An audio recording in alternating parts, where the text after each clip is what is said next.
Bakú, agosto de 1945.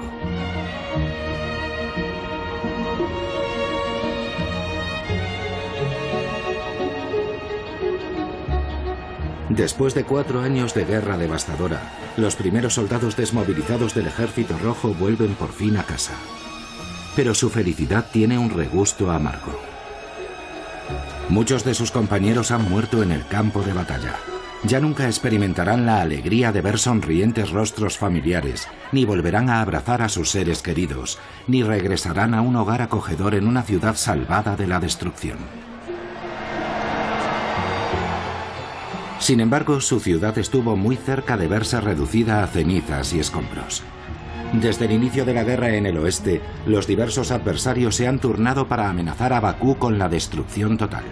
La Alemania nazi, por supuesto, pero también Inglaterra, Francia e incluso su hermana mayor, Moscú. Todos los involucrados en un momento u otro han planeado la destrucción de Bakú a causa de su gran riqueza, el petróleo.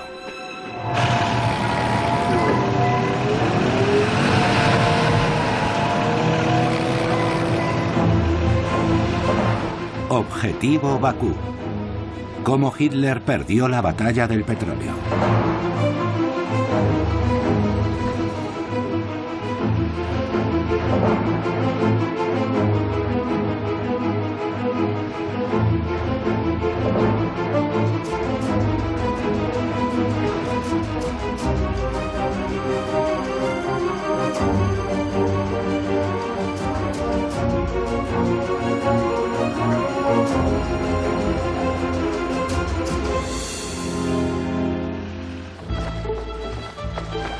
A finales de agosto de 1939, a pesar de las nubes oscuras que oscurecen Occidente, los cielos de Bakú están despejados.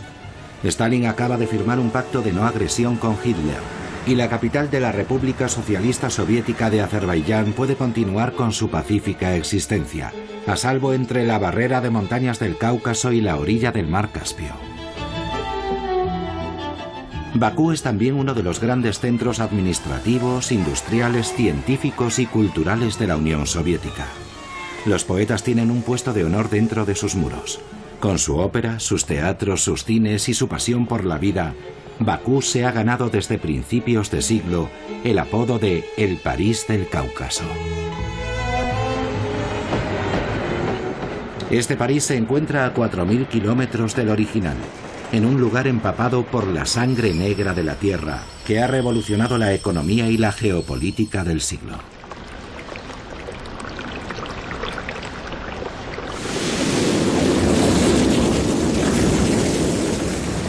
Desde siempre, la nafta ha sido visible brotando a borbotones en la península Absherón.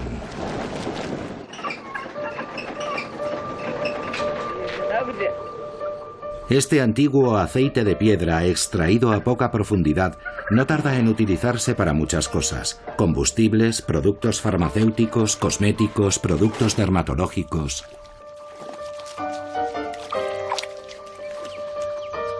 Pero la explotación industrial no comienza realmente hasta 1847, con la invención en Azerbaiyán de la primera perforadora mecanizada del mundo. 50 años más tarde, los Nobel y los Rothschild, dos de las familias más poderosas de Europa, poseen la mayor parte de los campos petrolíferos de Azerbaiyán. En aquel momento, Bakú era la primera región productora de petróleo del mundo. Extraía 11 millones de toneladas anuales, la mitad de la producción mundial. Miles de trabajadores y aventureros llegaron a Bakú atraídos por la promesa del oro negro.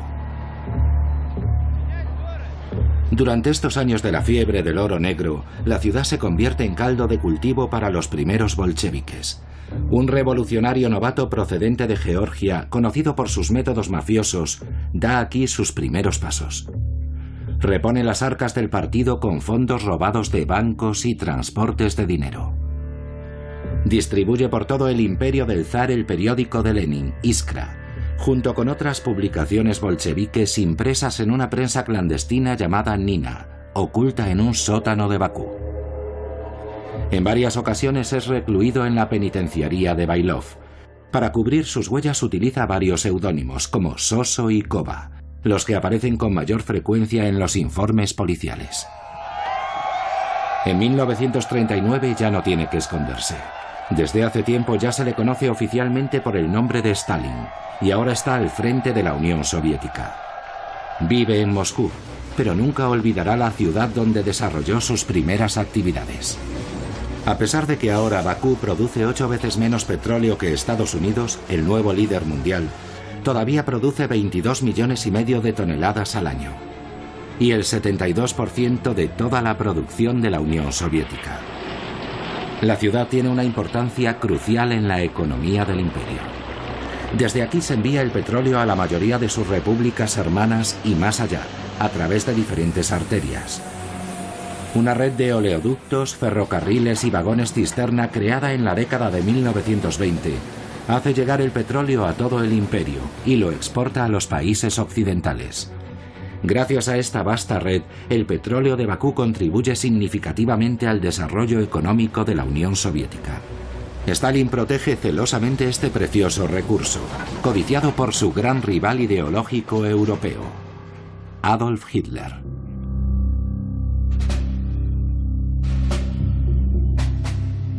La ambición de este rival es conquistar el mundo. Desde hace varios años ha estado entrenando a sus mandos con maquetas antes de enviarlos al campo de batalla. Su objetivo: anexionarse tierras vecinas que considera vitales para su país, con la intención de establecer un Reich de 1000 años. Para conseguirlo, Hitler ha creado la Wehrmacht, un ejército altamente mecanizado. Pero sus máquinas devoran combustible.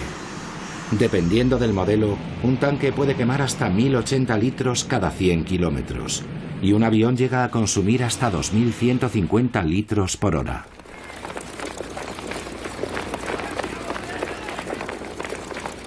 Para ir a la guerra, Hitler debe conseguir, según sus expertos, al menos 9 millones de toneladas de combustible solo para el año 1939. Pero la producción de sus pozos petrolíferos, incluyendo a Austria y Moravia, que se acaba de anexionar, ni siquiera cubre una décima parte de sus necesidades. Por ello, poco después de llegar al poder en 1933, Hitler anima al gigante químico IG Farben a trabajar en la producción de combustible sintético a partir de carbón, que Alemania posee en abundancia. Es un proceso más costoso que la extracción natural, pero para Hitler es el precio de la independencia. Incluso así solo consigue cubrir un tercio de las necesidades de Alemania.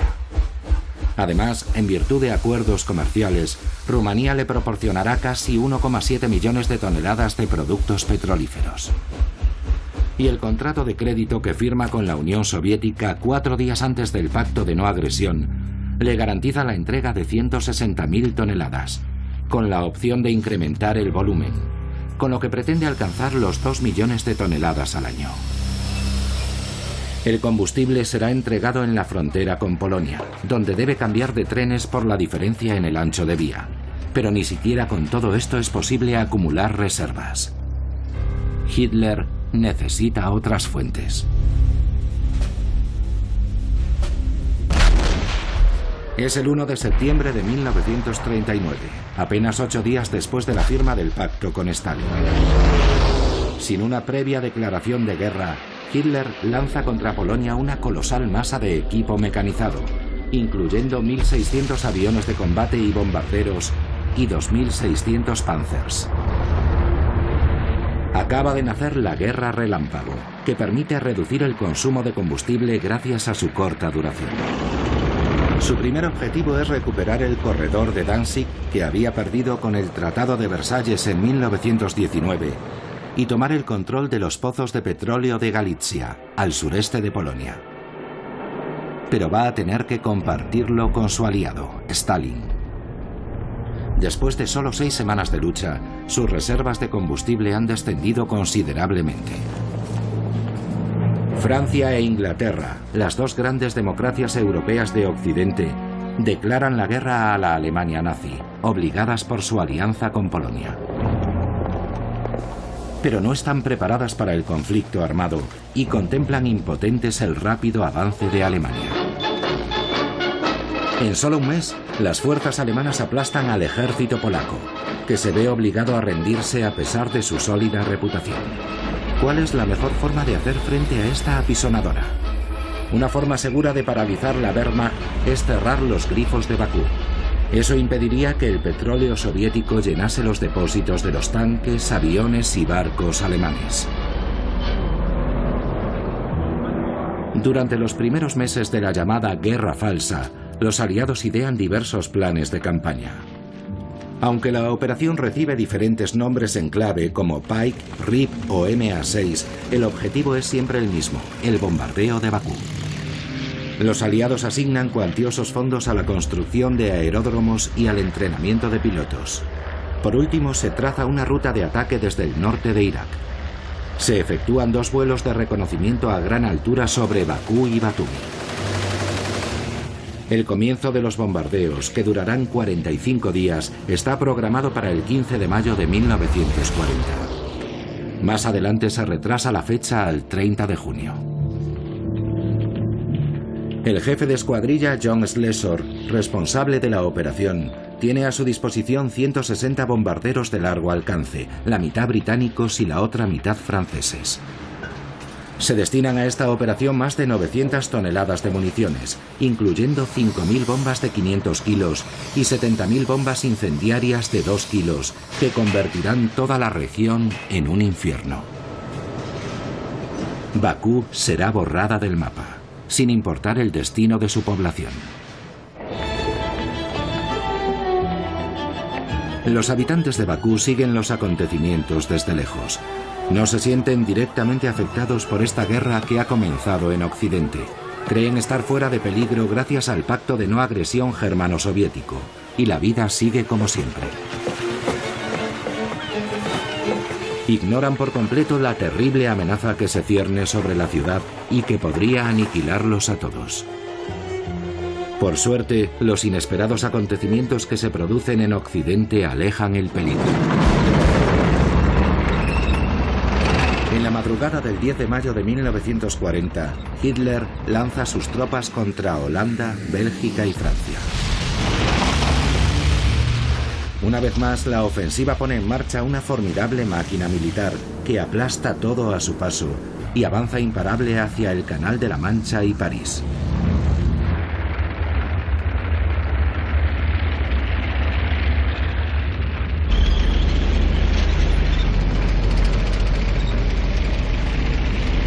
Los estrategas aliados están convencidos de que Alemania no puede mantener este ritmo y que no tardará en quedarse sin combustible. Sin embargo, olvidan neutralizar los grandes depósitos de almacenamiento de Bélgica, Holanda y Francia, así como las redes de distribución. De este modo, los alemanes solo tienen que servirse. El botín cubre holgadamente sus necesidades.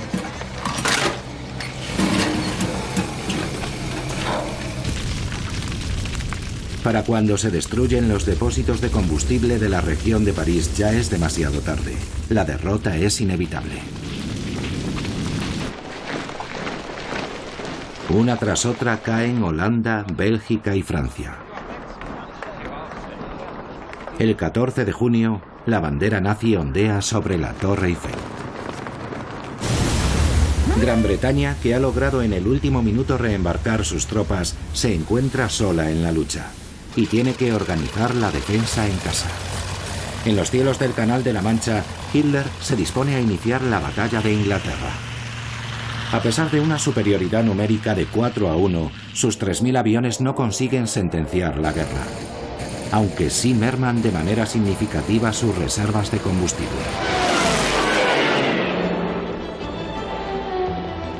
Lejos de la guerra, los habitantes de Bakú descubren con asombro que han escapado por muy poco de un destino infernal. La información proviene de los alemanes, que durante la campaña francesa se han apoderado de documentos secretos que detallan el Plan Pike.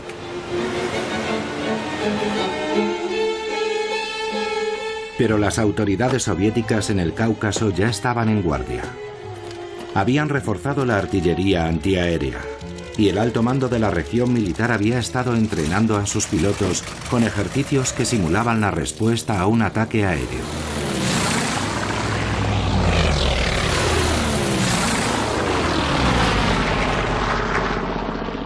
Mientras tanto, los pozos y las refinerías de petróleo de Bakú operan a pleno rendimiento. Además de abastecer al país, tienen que cumplir con las exportaciones a Alemania. Y el Comité Central y el Consejo de Comisarios del Pueblo han decidido crear en el interior del país enormes reservas de combustibles de todo tipo. Gasolina, combustible para aviones, diésel, aceite para aviación, aceites de motor y lubricantes para satisfacer las necesidades militares. Un 80% de estas reservas dependen de la producción de petróleo de Bakú, así como de los trabajadores, técnicos, químicos e ingenieros. Pero apenas evitada la amenaza anglo-francesa, ignoran que se avecinan nuevos peligros. En la primavera de 1941 se informa a Hitler de que el ejército empezará a quedarse sin combustible en agosto. Entonces decide romper los tratados y servirse él mismo. Y se lo explica a sus generales. Una vez que el ejército rojo haya sido destruido, la Wehrmacht se dirigirá a los pozos de petróleo de Bakú y se apoderará de ellos. El 8 de octubre de 1940 ya había ordenado a la Wehrmacht la invasión de Rumanía para proteger sus campos petrolíferos, que temía que cayeran en manos de los soviéticos. Y en noviembre, Rumanía se había alineado con Alemania, concediéndole un monopolio del petróleo rumano, con una producción de 3,5 millones de toneladas anuales. Hitler ya estaba listo para volverse contra Stalin. El 22 de junio de 1941, rompiendo su promesa, lanza la Operación Barbarroja. 3.200 aviones, 3.300 tanques, 600.000 vehículos motorizados, 625.000 caballos y 3 millones de hombres invaden sin previo aviso la Unión Soviética.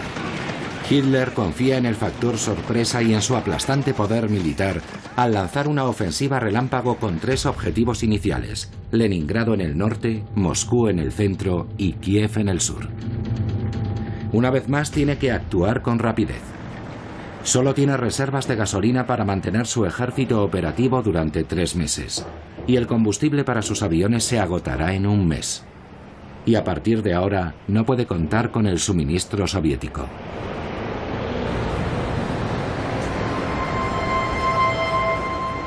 Por su parte, Stalin está desconcertado. A pesar de las muchas advertencias, se había negado a creer que su socio le podía traicionar. Incluso había llegado a matar a un desertor alemán comunista que había intentado advertirle. También ignoró las advertencias de Ramsey, su agente especial en Japón. Conocido como el Dr. Sorge, este hombre originario de la región de Bakú había llegado a darle la fecha exacta de la invasión.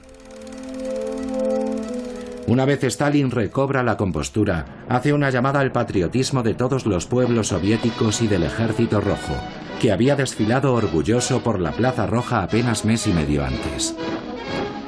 Consigue reunir 4,5 millones de hombres, más de 20.000 tanques y 15.000 aviones para hacer frente al invasor. Stalin dice al enviado personal del presidente Roosevelt: el destino de la guerra depende de motores de gasolina. Él, por su parte, no tiene problemas de suministro de combustible. Cuenta con el petróleo del Cáucaso. En Bakú, el asombro no tarda en dar paso a la conmoción.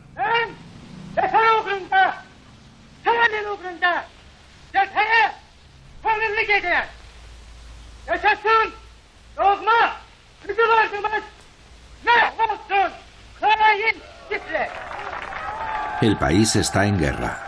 Todo el mundo debe movilizarse para hacer frente al enemigo. A lo largo del conflicto, 700.000 personas, casi un cuarto de la población total de Azerbaiyán, se alista para participar en la Gran Guerra Patriótica. Después del periodo de instrucción, el 193 Regimiento de Artillería Antiaérea, estacionado en Bakú, recibe órdenes de trasladarse al oeste de Moscú para defender la capital sitiada.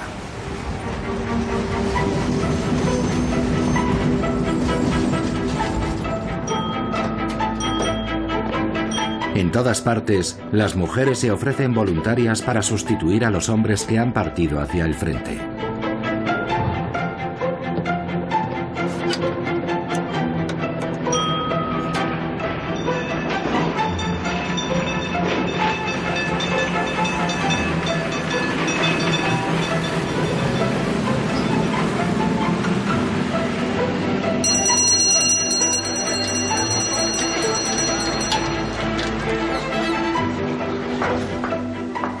En la industria petrolífera deciden extender sus turnos de trabajo.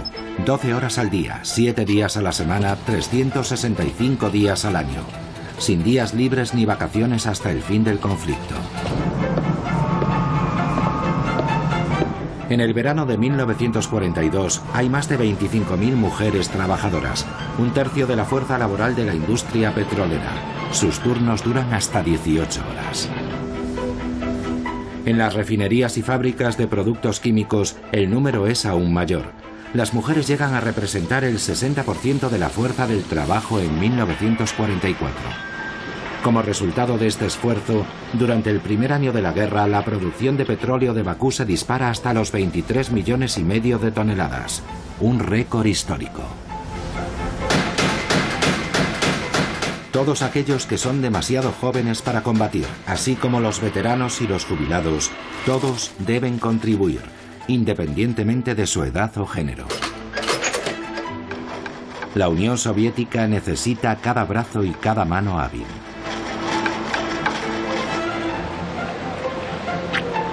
Para que las madres puedan dedicarse a trabajar, el Estado se hace cargo de los niños. Pero no puede impedir que el fantasma de la guerra vuele sobre las guarderías. Solo tenemos que dar una patada en la puerta y toda la estructura podrida se vendrá abajo, predijo Hitler. Las primeras semanas del conflicto parecen darle la razón.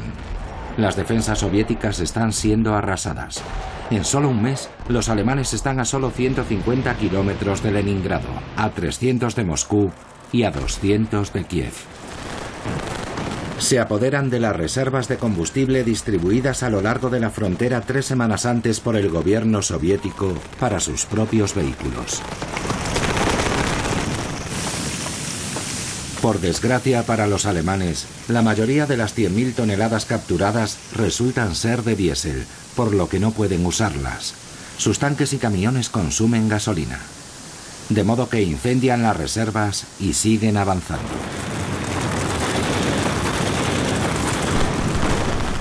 Los británicos no creen que los soviéticos puedan durar más de 6 meses.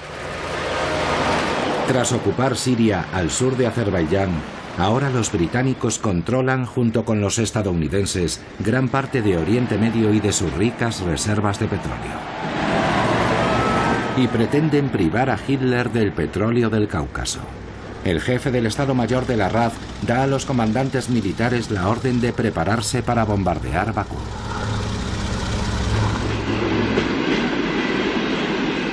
La ciudad se adapta a la economía de guerra. Las fábricas comienzan a fabricar lanzallamas, ametralladoras, lanzacohetes Katyusha, los llamados órganos de Stalin, y piezas para morteros y fusiles de asalto.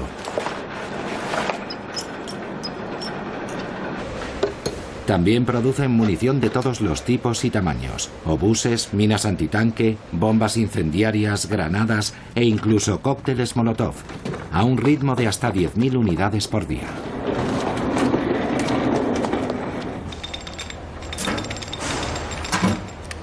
Se construyen grandes almacenes para montar los aviones, que se transportan desmontados. Se reabren astilleros para mantener y reparar los cargueros de la flota del mar Caspio. Gracias a un nuevo invento del destacado químico azerí Yusif Mammadaliyev, ahora las refinerías de petróleo son capaces de producir combustible de alto octanaje para aviones que mejora el rendimiento de la Fuerza Aérea Soviética y permite a sus pilotos enfrentarse en igualdad de condiciones a los ases de la Luftwaffe. En Ucrania, a pesar del mal estado de las carreteras, la división acorazada alemana avanza a toda velocidad, incrementando el consumo de combustible. La extensión del frente entre 500 y 750 kilómetros crea dificultades de abastecimiento tanto para las máquinas como para los soldados. Pero nada parece poder detenerlos. A finales de septiembre de 1941, Leningrado está rodeada. Los alemanes están tan solo a 100 kilómetros de Moscú y ya han ocupado gran parte de Ucrania.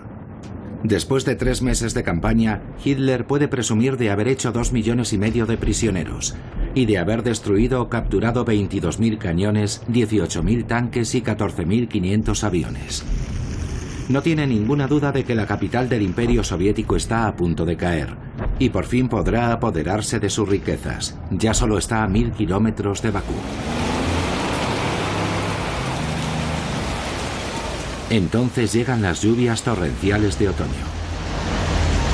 En pocos días las carreteras se convierten en pantanos llenos de fango que inmoviliza a todos los vehículos. Incluso los tanques tienen problemas para avanzar porque sus cadenas son demasiado estrechas. El Rasputitsa, la estación del fango, dificulta el avance de la Wehrmacht hasta paralizarla por completo.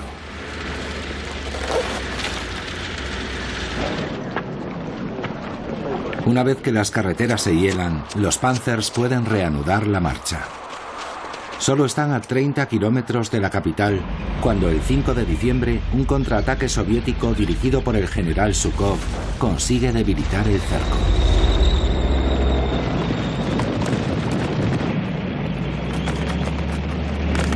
Los alemanes se ven obligados a retroceder, en algunos puntos hasta a 200 kilómetros de Moscú, gracias a una fuerza aérea soviética renovada, justo cuando el invierno cae sobre ellos.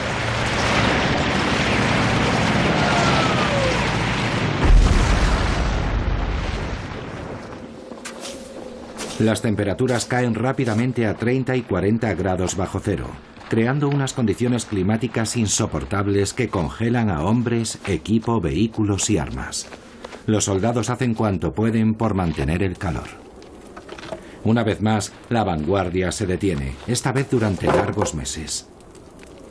Los soviéticos pueden felicitarse, la guerra relámpago ha fallado.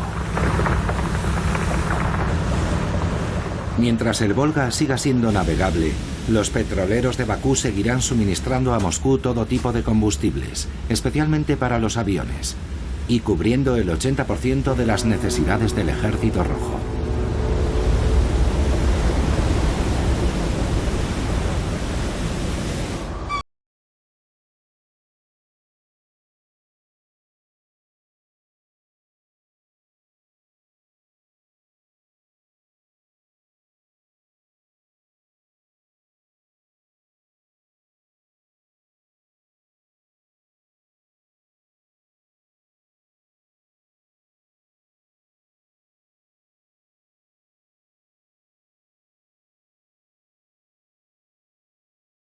La corporación recibe la Orden de la Bandera Roja en reconocimiento a su excepcional contribución a la defensa de la patria soviética. Y por decreto del Soviet Supremo, los 500 mejores trabajadores del petróleo de Bakú reciben un homenaje en la Casa de la Tecnología. Su compromiso es inquebrantable. Solo durante el mes de abril envían más de 500.000 toneladas de productos derivados del petróleo a través del Mar Caspio. Y en los siguientes meses producen 800.000 toneladas adicionales a fin de reponer las reservas de combustible del país, que se han reducido a la mitad desde el estallido de las hostilidades.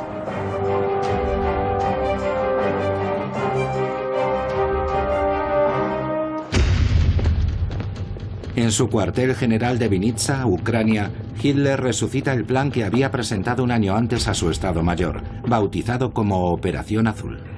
El objetivo es tomar el control de los campos petrolíferos del Cáucaso, lo que tendrá un doble efecto. Pondrá a Stalin de rodillas al privarlo de su mayor fuente de combustible y al mismo tiempo resolverá los problemas de abastecimiento de Hitler. Incluso pone fecha a la toma de Bakú, el 25 de septiembre, una predicción que nadie en su entorno se permite poner en duda.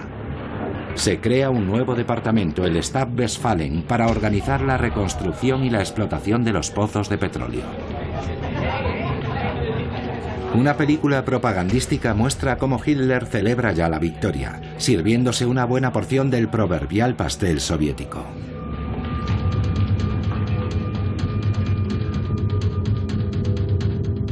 En un principio, los hechos parecen darle la razón. En solo 2 meses, los ejércitos del sur capturan Sebastopol y completan la ocupación de Ucrania. El Ejército Rojo, aparentemente en un estado de caos total, se ve brutal y violentamente obligado a retroceder. Pero su jefe de Estado Mayor le advierte: a este ritmo, las reservas de petróleo se acabarán a mediados de septiembre. Hitler decide acelerar el plan y dividir sus tropas. El general Paulus recibe la orden de bloquear todo el tráfico por el Volga, al norte de Stalingrado, mientras que el general List debe tomar la región de Kubán y apoderarse de los centros petroleros del Cáucaso. Si no tomamos Maikop y Grozny, no voy a tener más remedio que poner fin a la guerra, les recuerda Hitler. Rostov cae el 25 de julio. Y los alemanes cruzan el río Don, creando un frente que se extiende a lo largo de más de 300 kilómetros. Cortan los oleoductos y líneas ferroviarias que abastecen al Ejército Rojo y prosiguen su avance a toda velocidad. Hitler está exultante. El ruso está acabado, declara. Pero una vez más, los suministros no llegan al ritmo de las operaciones.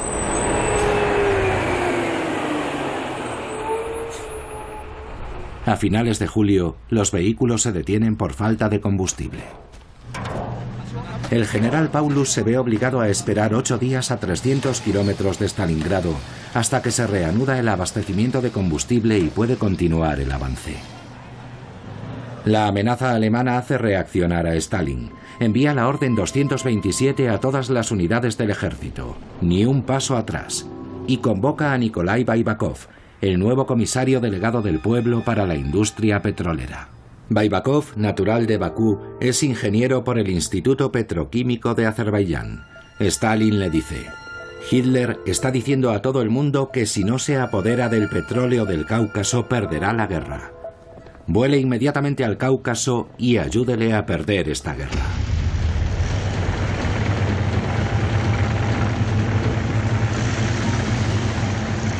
Pero nadie puede detener el avance del ejército alemán, que se reanuda tan pronto como los Panzers han repostado.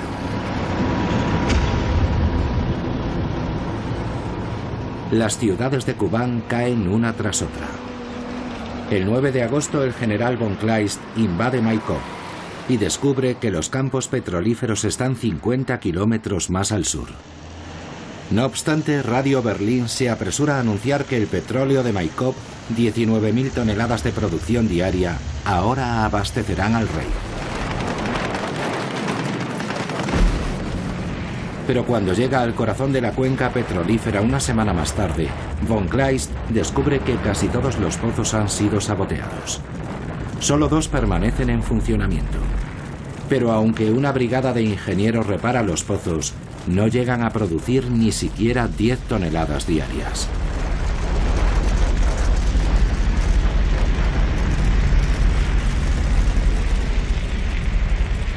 La decepción se repite en Krasnodar, la capital de los cosacos, la ciudad industrial más importante de la región de Kubán y un gran centro de refinado de petróleo. La mayoría de los productos y equipos de extracción de petróleo han sido enviados a Grozny y el resto se ha destruido. Se ha incendiado la refinería número 5 y sus 80.000 toneladas de petróleo. Se ha volado el oleoducto y los pozos han sido sellados con hormigón armado.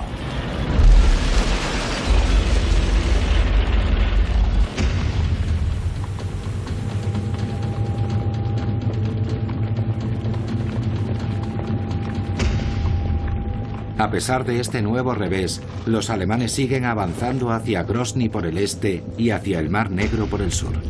Atraviesan las montañas del Cáucaso transportando a mano artillería pesada a una altitud de hasta 3.000 metros.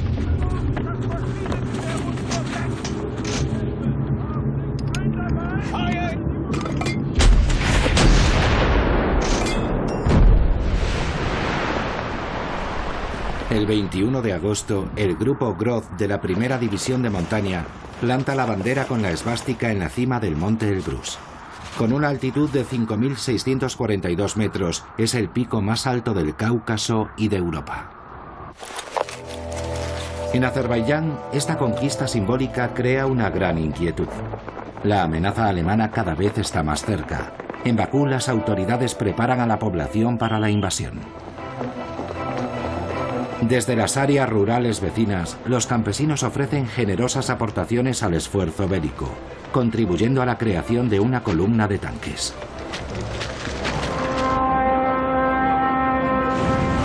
Los aliados angloamericanos les proporcionan estos tanques a través de la política de préstamos que Stalin ha negociado con el enviado de Roosevelt. Llegan directamente a Bakú desde Irán, dado que los submarinos alemanes impiden a los convoyes aliados viajar por el mar Báltico.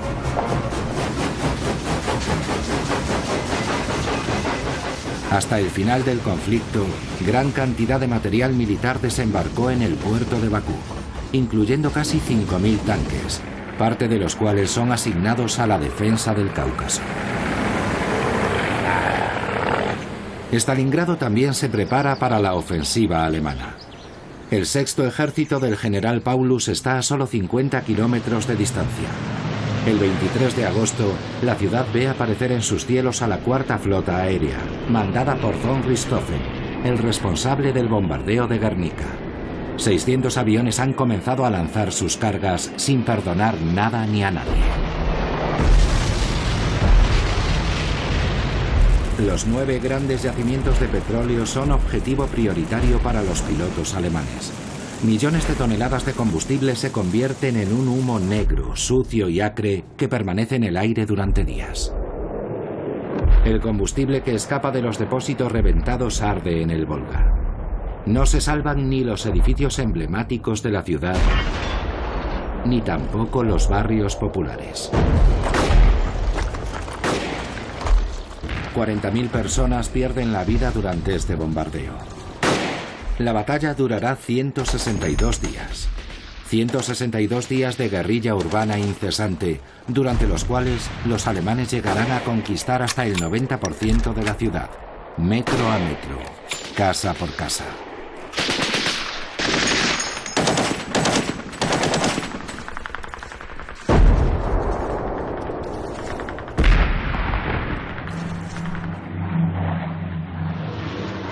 La Luftwaffe lanza sobre el Volga minas que hacen saltar los barcos por los aires, impidiendo el tráfico de mercancías por el río. En poco tiempo controlan el tráfico por el río hasta Astrakán, pero no consiguen bloquearlo por completo.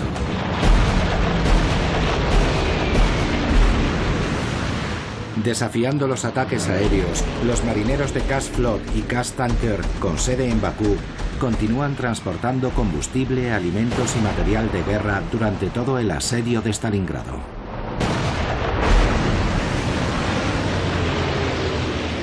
En total suministran 149.000 toneladas de combustible a las unidades del Ejército Rojo que defienden la ciudad, aunque a un alto coste humano y material.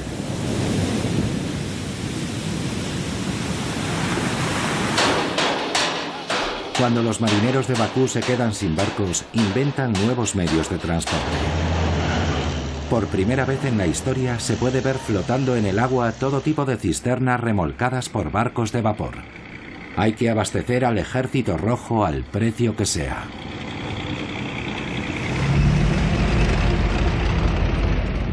Pero en el norte del Cáucaso la presión alemana no deja de crecer. Los Panzers han alcanzado el río Terek y amenazan Malgobek y Orzonikidze. Están a solo 60 kilómetros de Grozny y a 500 de Bakú, ahora al alcance de la Fuerza Aérea Alemana, que ha tomado la base aérea de Stavropol. Pero después de 3 meses de combate, las tropas alemanas están agotadas. Están más cerca de Bakú, pero se encuentran a 750 kilómetros de sus bases de suministro, y hasta los camiones cisternas se están quedando sin gasolina. Los servicios de logística recurren a medios de transporte locales y más tradicionales, que no consumen combustible, pero pueden ser muy temperamentales.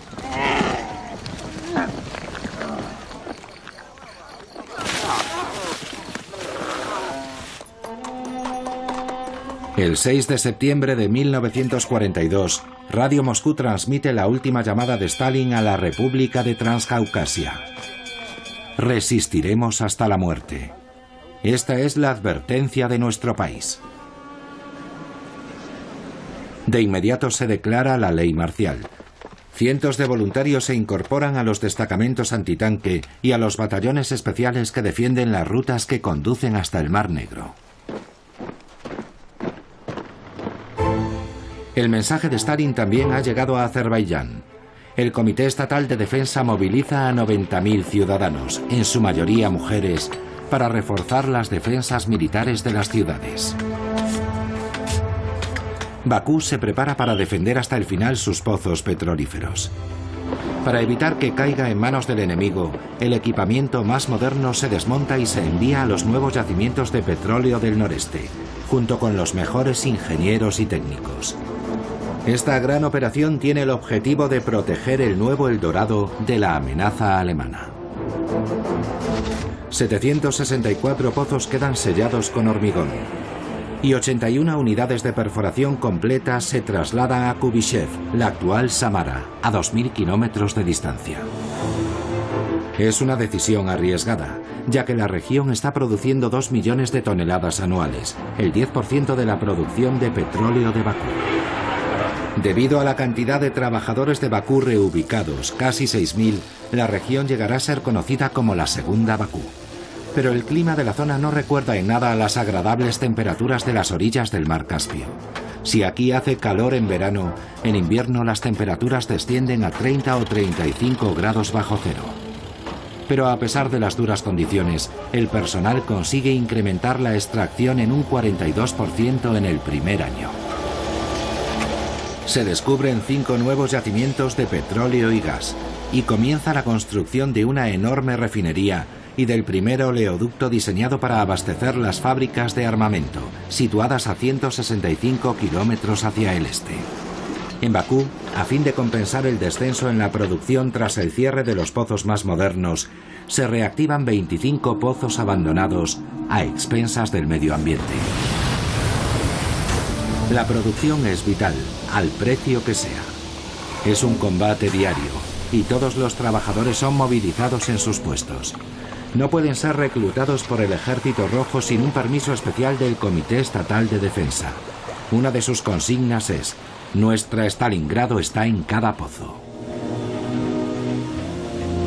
A iniciativa de Nikolai Baibakov, nombrado miembro del Comité Estatal de Defensa, se envían discretamente a Bakú trenes cargados de explosivos. Su propósito es destruir los pozos restantes, pero solo como último recurso. Baibakov se encuentra en la cuerda floja. Stalin le advierte: si deja una sola tonelada de petróleo a los alemanes, será fusilado. Y tras una pausa añade: y si destruye los campos petroleros, pero Hitler no llega hasta ellos y nos quedamos sin combustible, también será fusilado. Bakú vive ahora bajo una doble amenaza. El enemigo quiere ocupar la ciudad a toda costa, pero lo que es aún peor, su propio bando está dispuesto a sacrificarla. Y no se puede olvidar que Churchill aún no ha renunciado a unirse a la fiesta. En la Biblioteca Nacional en Edimburgo se ha encontrado un mapa de Bakú en el que están señalados los objetivos a bombardear. En el norte del Cáucaso, el abastecimiento aéreo hace posible que los Panzers vuelvan a ponerse en marcha. Pero ahora tienen que hacer frente a una mayor resistencia de los soviéticos, que bombardean Stavropol. La moral de los invasores se desploma mientras crece la de los defensores. Ahora los soviéticos intentan atacar a los alemanes desde su retaguardia. Si no quieren quedar atrapados, los alemanes tendrán que emprender pronto la retirada. Hitler se da cuenta de que no va a tener éxito en la captura de Bakú y de que la carrera por el petróleo ha terminado. Y si él no puede tener los pozos del Cáucaso, el enemigo debe perderlos. Siguiendo sus órdenes, Richthofen y sus restantes 123 bombarderos lanzan una serie de ataques aéreos contra Grozny, que sufre intensos bombardeos entre el 10 y el 12 de octubre. Pero las refinerías han sido desmontadas y trasladadas al Caspio junto con las reservas de petróleo. Y aunque a Hitler le gustaría someter a Bakú a un destino similar, ahora la ciudad está fuera del alcance de la Luftwaffe, desde que la aviación soviética destruyó la base de Stavropol. Hitler centra ahora toda su atención en Stalingrado. Si quiere mantener abierta una vía al Cáucaso para relanzar la ofensiva contra Bakú durante la próxima campaña, no tiene más remedio que tomar la ciudad que lleva el nombre de su enemigo. ¿Y qué simbólico sería? El sexto ejército de Paulus controla el 90% de la ciudad. Pero el 19 de noviembre de 1942, por primera vez, el ejército rojo recupera la superioridad. Zhukov contraataca enviando a sus generales, Batutin desde el norte y Yeryomenko desde el sur, para rodear a las fuerzas de Paulus. En pocos días los dos ejércitos soviéticos se encuentran. Paulus está atrapado entre el Don y el Volga y no puede moverse. El 23 de noviembre envía un mensaje secreto a Hitler. Mein Führer, nos estamos quedando sin combustible. De hecho, los 100 tanques que le quedan solo tienen combustible para hacer 30 kilómetros.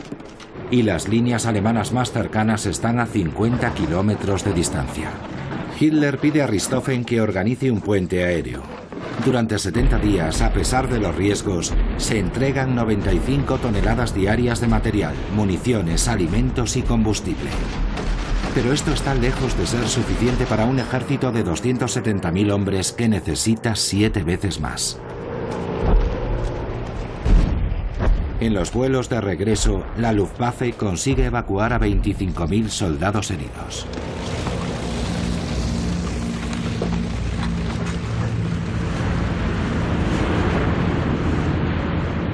En el bando soviético se evacúa a los heridos periódicamente a través del Volga. A menudo son enviados a Bakú. Desde el verano, los hospitales establecidos al comienzo de la guerra han empezado a llenarse. En total, en 4 años de guerra se trata a casi 500.000 de soldados heridos en Bakú. Estos hombres consiguen escapar brevemente del infierno de la guerra antes de regresar al combate.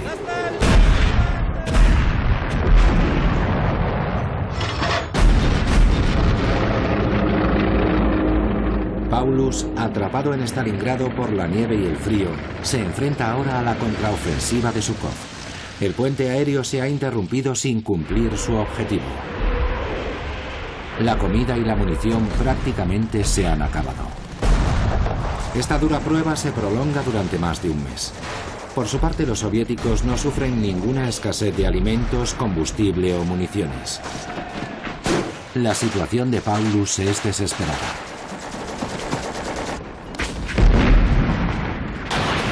El 31 de enero de 1943 se rinde junto a parte de sus 24 generales y de los 110.000 supervivientes de su ejército, seguido 2 días después por los últimos combatientes. Hitler acaba de ascenderlo a mariscal de campo, quizá con la esperanza de que se suicide.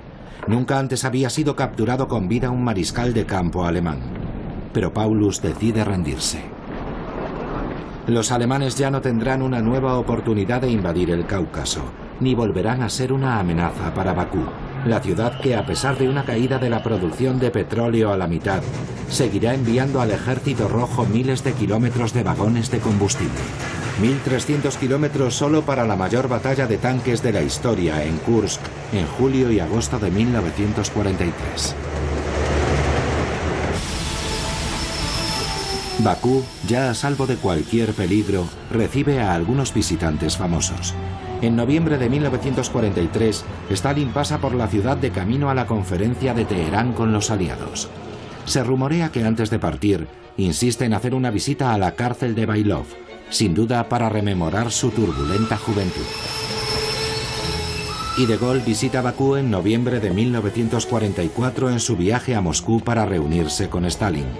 Hace una escala de 24 horas, durante la que es invitado a descubrir los tesoros de la ópera de Azerbaiyán.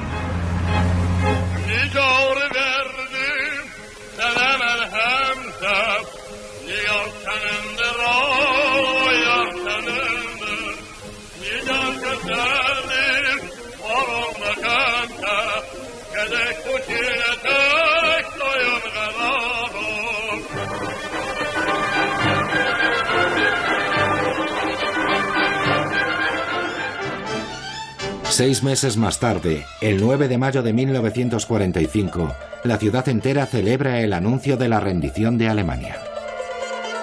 Para su población, Bakú habría merecido la salva de cañones con la que 8 días antes Stalin honró a sus 4 ciudades heroicas: Leningrado, Stalingrado, Sebastopol y Odessa. Aunque Bakú consiguió evitar el destino de estas ciudades mártires, hizo una contribución vital a la victoria, al ofrecer a la causa común su petróleo y las vidas de su gente. No hay familia que no llore la pérdida de un padre, un esposo, un hermano o un hijo. De los 700.000 azeríes que se alistaron, 400.000 no regresaron a sus casas. Pero todos, los soldados y los civiles, pueden sentirse orgullosos, porque sin la sangre negra de su tierra, la Unión Soviética y sus aliados de conveniencia occidentales podrían no haber ganado la guerra. Ahora por fin pueden empezar a vislumbrar un futuro mejor. Pero difícilmente pueden imaginar que 50 años después, su país recuperará la independencia, brevemente acariciada durante la Primera República de Azerbaiyán de 1918 a 1920, y que por fin será libre para administrar por sí mismo sus propios recursos.